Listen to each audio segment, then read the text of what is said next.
Nous partons à l'IRBAG, l'Institut de recherche en biologie appliquée de Guinée. Dans ce laboratoire, nous trouvons Alpha Baldé, chef de département de venimologie en pleine séance de travail. Juste derrière lui, dans une cage sécurisée, un serpent fraîchement capturé en brousse.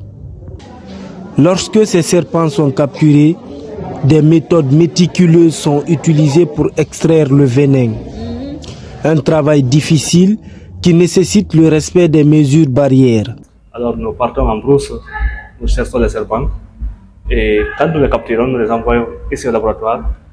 Alors, en fonction de l'espèce, on peut juste peut-être l'affaiblir un peu, mais pas l'endormir. Parce que quand il est totalement endormi, il ne peut pas libérer suffisamment de venin. Et avec la main, on l'attrape au niveau de la tête et on a une substance qu'on place au niveau des crochets pour recueillir le venin.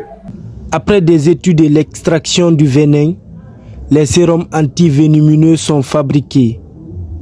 Ces sérums dont l'essai clinique s'est avéré efficace peuvent lutter contre la morsure de toutes les espèces venimeuses du pays. Alors pour les serpents de Guinée, actuellement le sérum que nous utilisons, c'est un sérum polyvalent qui regroupe toutes les espèces venimeuses du pays.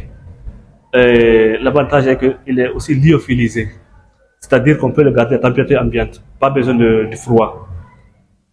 On peut le mettre en poche, partir avec en brousse, sans se faire des inquiétudes. Malgré ces résultats prometteurs, les recherches du département sont limitées à cause des moyens insuffisants. Les études sont concentrées autour de Kindia et ses environs, laissant de nombreuses zones reculées inexplorées.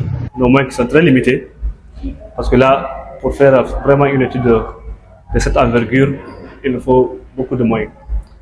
Il nous faut un véhicule 4x4 tout-terrain que nous n'en disposons pas actuellement. C'est pourquoi nos recherches sont très limitées dans la zone de Kindia et ses environs.